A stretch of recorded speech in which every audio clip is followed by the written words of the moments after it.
Doctor ਸਾਹਿਬ ਖਾਲਸਾ ਜੀ ਕੀ ਫਤਿਹ। ਵਾਹਿਗੁਰੂ ਜੀ ਕਾ ਖਾਲਸਾ ਵਾਹਿਗੁਰੂ ਜੀ ਕੀ ਫਤਿਹ।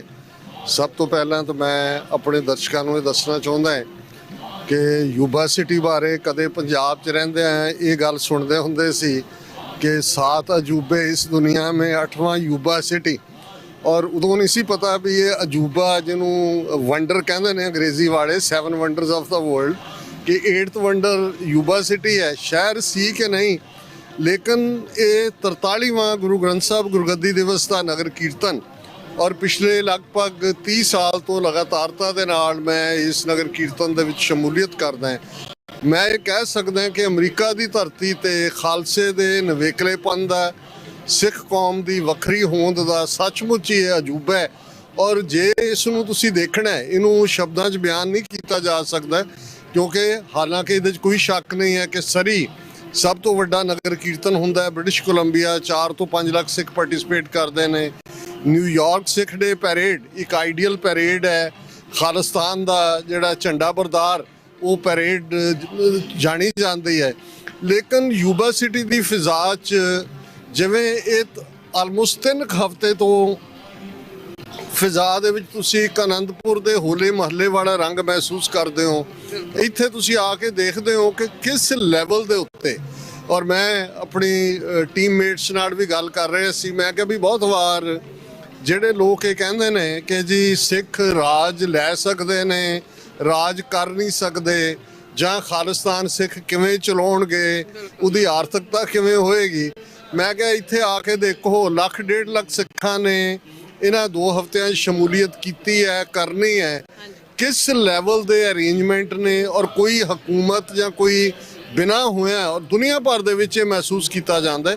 ਸੋ ਮੈਂ ਸਮਝਦਾ ਵੀ ਅੱਜ ਇੱਕ ਵੱਖਰਾ ਰੰਗ ਹੈ। ਔਰ ਇਸ ਵਾਰ ਨਾ ਸਿਰਫ ਗੁਰੂ ਗ੍ਰੰਥ ਸਾਹਿਬ ਗੁਰਗੱਦੀ ਦਿਵਸ ਦਾ ਇਹ ਨਗਰ ਕੀਰਤਨ ਹੈ ਜਿਹੜਾ ਕਿ 43ਵਾਂ ਨਗਰ ਕੀਰਤਨ ਹੈ, ਔਰ ਇਸ ਦਾ ਵੀ ਇੱਕ ਮੈਂ ਪਿਛੋਕੜ ਦੱਸਦੇ ਹਾਂ ਕਿਉਂਕਿ ਅਗਲੇ 2 ਦਿਨ ਸੰਗਤਾਂ ਆਨੰਦ ਮਾਣਨਗੀਆਂ, ਸਾਡੇ ਵਿਊਅਰਸ ਵੀ, ਕਿ ਇਸ ਨਗਰ ਕੀਰਤਨ ਦੀ ਸ਼ੁਰੂਆਤ 1979 ਦੇ ਵਿੱਚ ਹੋਈ।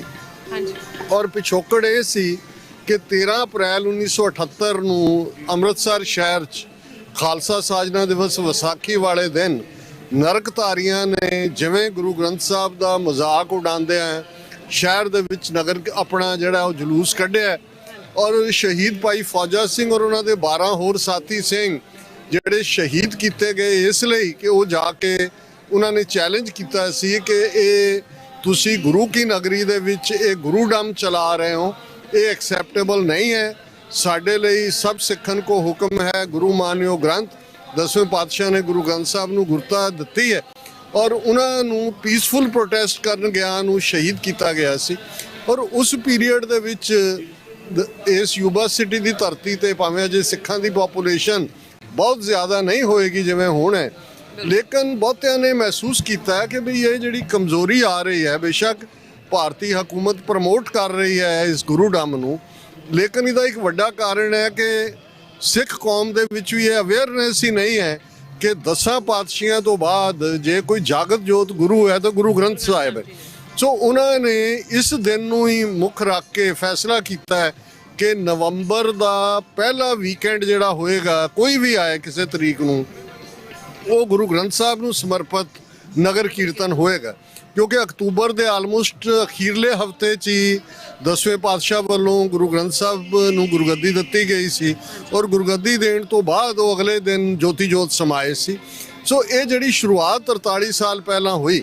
ਔਰ ਮੈਂ ਜੇ 4 ਚੁਫੇਰੇ ਦੇਖ ਕੇ ਕਹਾਂ ਕਿ ਅੱਜ ਵੀ ਜਾਂ ਤਾਂ ਤਖਤ ਸ੍ਰੀ ਹਜ਼ੂਰ ਸਾਹਿਬ ਵਿਖੇ ਗੁਰੂ ਗ੍ਰੰਥ ਸਾਹਿਬ ਗੁਰਗੱਦੀ ਦਿਵਸ ਦਾ ਨਗਰ ਕੀਰਤਨ ਹੁੰਦਾ ਹੈ ਤੇ ਜਾਂ ਦੁਨੀਆ 'ਚ ਥਾਂ, ਔਰ ਇਹ ਸਭ ਤੋਂ ਵੱਡਾ ਇਕੱਠ ਬਣ ਗਿਆ। ਫੋਕਸ ਸੀ ਕਿ ਭਾਈ ਗੁਰੂ ਸਾਹਿਬ ਨੇ ਇੱਕ ਪਾਸੇ ਜਦੋਂ ਉਹਨਾਂ ਨੇ ਪੰਥ ਨੂੰ ਹੁਕਮ ਕੀਤਾ ਕਿ ਹੁਣ ਤੋਂ ਤੁਸੀਂ ਰੂਹਾਨੀ ਅਗਵਾਈ ਲਈ ਗੁਰੂ ਗ੍ਰੰਥ ਸਾਹਿਬ ਤੋਂ ਹੀ ਅਗਵਾਈ ਲੈਣੀ ਹੈ, ਤੁਹਾਡੇ ਜਾਗਤ ਜੋਤ ਗੁਰੂ ਨੇ, ਉੱਥੇ ਉਹਨਾਂ ਨੇ ਹੁਕਮ ਕੀਤਾ ਪੂਜਾ ਅਕਾਲ ਕੀ, ਪਰਚਾ ਸ਼ਬਦ ਕਾ, ਦੀਦਾਰ ਖਾਲਸੇ ਕਾ। ਸੋ ਇਹ 43 ਸਾਲਾਂ ਤੋਂ ਬਹੁਤ ਆਨ ਸ਼ਾਨ ਦੇ ਨਾਲ ਨਗਰ ਕੀਰਤਨ ਨਿਕਲ ਰਿਹਾ ਹੈ। ਔਰ ਇਸ ਵਾਰ ਕੁਦਰਤੀ ਗੁਰੂ ਨਾਨਕ ਸਾਹਿਬ ਦਾ ਪ੍ਰਕਾਸ਼ ਪੁਰਬ ਵੀ 8 ਨਵੰਬਰ ਨੂੰ ਹੈ।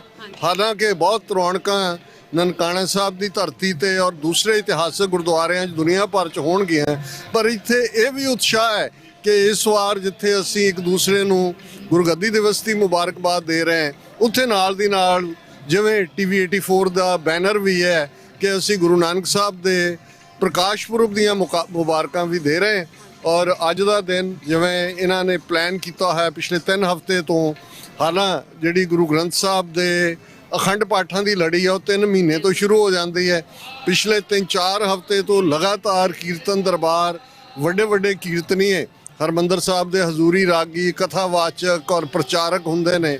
ਔਰ ਅੱਜ ਦਾ ਦਿਨ ਜਿਹੜਾ ਕਿ ਫਰਾਈਡੇ ਦਾ ਦਿਨ ਹੈ, ਬੜੀ ਹੁਣੇ ਹੀ ਆਤਿਸ਼ਬਾਜ਼ੀ ਸ਼ੁਰੂ ਹੋਣ ਜਾ ਰਹੀ ਹੈ।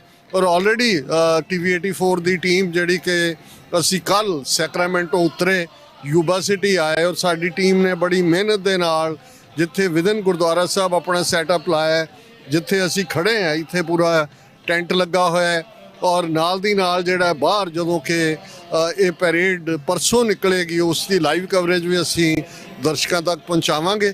ਔਰ ਇਹ ਸਾਡੇ ਲਈ ਫਖਰ ਔਰ ਮਾਣ ਵਾਲੀ ਗੱਲ ਹੈ ਕਿ TV 84 ਨੇ ਆਪਣੀ ਕਾਇਮੀ ਤੋਂ ਬਾਅਦ 10 ਸਾਲ ਪੂਰੇ ਕੀਤੇ ਨੇ। ਔਰ ਪਿਛਲੇ 10 ਹੀ ਸਾਲਾਂ ਤੋਂ ਲਗਾਤਾਰਤਾ ਨਾਲ ਹਾਲਾਂ ਲੋਕਲ ਮੈਨੇਜਮੈਂਟਾਂ ਦੇ ਵਿੱਚ ਕਿਸ ਕਿਸਮ ਦੇ ਲੋਕ ਵੜਦੇ ਨੇ, ਕਿਸ ਕਿਸਮ ਦੇ ਯਤਨ ਹੁੰਦੇ ਨੇ ਸੱਚ ਦੀ ਆਵਾਜ਼ ਨੂੰ ਦਬਾਉਣ ਲਈ।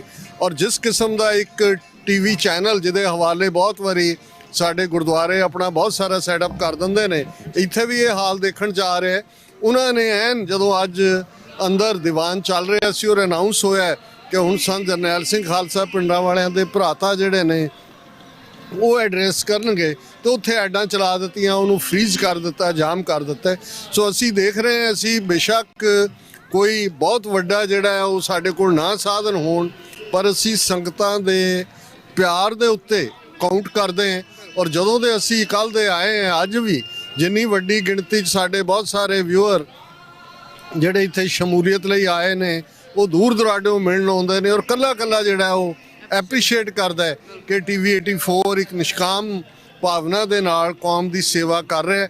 ਸੋ ਅਸੀਂ ਸਮੂਹ ਸਿੱਖ ਸੰਗਤਾਂ ਨੂੰ ਮੁਬਾਰਕਬਾਦ ਦਿੰਦੇ ਹਾਂ। ਔਰ ਇਹ ਨਗਰ ਕੀਰਤਨ ਦੀ ਆਪਣੀ ਅਹਿਮੀਅਤ ਹੈ, ਲੇਕਿਨ ਮੈਂ ਇਹ ਵੀ ਯਾਦ ਦਹਾਨੀ ਕਰਵਾਵਾਂ ਕਿ ਜਦੋਂ ਅਸੀਂ ਇਸ 43ਵੇਂ ਗੁਰੂ ਗ੍ਰੰਥ ਸਾਹਿਬ ਗੁਰਗੱਦੀ ਦਿਵਸ ਦੇ ਵਿੱਚ ਸ਼ਮੂਲੀਅਤ ਕਰ ਰਹੇ ਹਾਂ, ਪੰਜਾਬ ਦੀ ਫਜ਼ਾ ਦੇ ਵਿੱਚ ਵੀ ਇੱਕ ਵੱਡੀ ਹੋਪ ਹੈ। ਔਰ ਇਹਦੇ 'ਚ ਕੋਈ ਸ਼ੱਕ ਨਹੀਂ ਹੈ ਕਿ ਭਾਰਤੀ ਏਜੰਸੀਆਂ, ਹਿੰਦੁਸਤਾਨ ਵਾਲਾ RSS ਦਾ ਏਜੰਡਾ, ਉਹ ਆਪਣੇ ਮਾੜੇ ਇਰਾਦਿਆਂ ਦਾ ਇਜ਼ਹਾਰ ਕਰ ਰਹੇ ਨੇ। ਪਰ ਪੰਜਾਬ ਦੀ ਧਰਤੀ ਨੇ ਪਿਛਲੇ 1 ਵਰ੍ਹੇ ਦੇ ਵਿੱਚ ਜਿਹੜੀਆਂ ਤਬਦੀਲੀਆਂ ਦੇਖੀਆਂ, ਉਹ ਕਿਸਾਨ ਮੂਵਮੈਂਟ ਦੀ ਜਿੱਤ ਹੋਏ, ਕਿਉਂਕਿ ਇਹੀ ਨਵੰਬਰ ਦਾ ਮਹੀਨਾ ਹੈ ਜਦੋਂ ਕਿ 13 ਮਹੀਨੇ ਹੋ ਚੁੱਕੇ ਸੀ ਜਿਹੜਾ ਕਿਸਾਨ ਮੂਵਮੈਂਟ ਨੂੰ ਚੱਲਦੇ ਆ। ਔਰ ਨਵੰਬਰ ਦੇ ਮਹੀਨੇ ਗੁਰੂ ਨਾਨਕ ਸਾਹਿਬ ਦੇ ਪ੍ਰਕਾਸ਼ ਪੁਰਬ ਵਾਲੇ ਮੌਕੇ ਨਰਿੰਦਰ ਮੋਦੀ ਨੇ ਆ ਕੇ ਨੇਸ਼ਨ ਨੂੰ ਐਡਰੈਸ ਕੀਤਾ, ਮੁਆਫੀ ਮੰਗੀ ਔਰ 3 ਖੇਤੀ ਕਾਨੂੰਨ ਜਿਹੜੇ ਨੇ ਉਹ ਵਾਪਸ ਲਏ।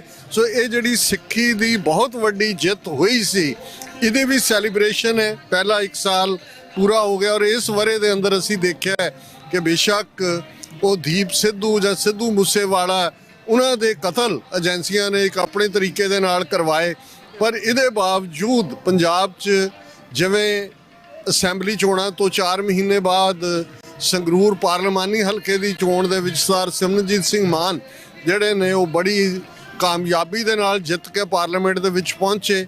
ਔਰ ਫਿਰ ਅੰਮ੍ਰਿਤਪਾਲ ਸਿੰਘ ਜਿਨ੍ਹਾਂ ਦੀ ਆਮਦ ਨੇ ਪੰਜਾਬ ਦੇ ਵਿੱਚ ਸਿੱਖ ਨੌਜਵਾਨੀ ਦੇ ਵਿੱਚ ਇੱਕ ਨਵਾਂ ਸਰੂਰ ਉਤਸ਼ਾਹ ਭਰਿਆ। ਔਰ ਜੇ ਬਾਹਰ ਦੀ ਗੱਲ ਕਰੀਏ ਤਾਂ ਇਸ 1 ਵਰ੍ਹੇ ਦੇ ਵਿੱਚ ਜਿੱਥੇ Sikhs for justice the referendum campaign London ਦੀ ਧਰਤੀ ਤੇ, ਪੈਰਿਸ, ਇਟਲੀ, ਔਰ ਹੁਣ ਜਦੋਂ ਅਸੀਂ ਟੋਰਾਂਟੋ ਦੀ ਗੱਲ ਕਰਦੇ ਹਾਂ, ਆਲਰੇਡੀ ਸਤੰਬਰ ਦੇ ਮਹੀਨੇ 'ਚ ਇੱਕ ਰਾਊਂਡ ਹੋਇਆ।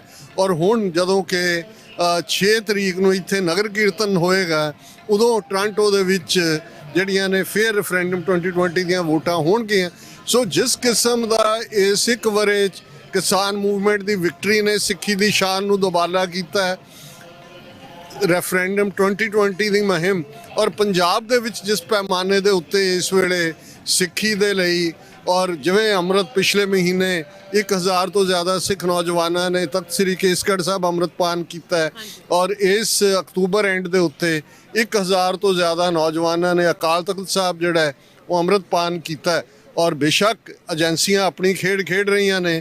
ਇੱਕ ਉਹ ਕੀ ਸੁਧੀਰ ਸੂਰ ਕੇ ਉਹਦਾ ਕੀ ਨਾਂ ਸੀ, ਉਹਨੂੰ ਅੱਜ ਉਹਨਾਂ ਨੇ ਪਤਾ ਨਹੀਂ ਆਪਸੀ ਹੈ ਜਾਂ ਕੀ ਹੈ, ਲੇਕਿਨ ਇਹਦੇ 'ਚ ਵੀ ਕੋਈ ਸ਼ੱਕ ਨਹੀਂ ਹੈ ਕਿ ਇਹ ਜਿਹੜੀ ਖਾਲਸੇ ਦੀ ਕਿ ਭਾਈ ਵੰਗਾਰਨਾ ਜਿਹੜਾ ਵੀ ਵੰਗਾਰਦਾ ਹੈ ਔਰ ਪੰਥ ਨੂੰ ਚੈਲੰਜ ਕਰਨ ਦੀ ਕੋਸ਼ਿਸ਼ ਕਰਦਾ ਹੈ, ਉਸ ਨੂੰ ਕਿਸੇ ਨਾ ਕਿਸੇ ਬਹਾਨੇ ਨਾਲ ਅਕਾਲ ਪੁਰਖ ਦੇ ਹੁਕਮ ਦੇ ਥੱਲੇ ਸਜ਼ਾ ਮਿਲਦੀ ਹੈ।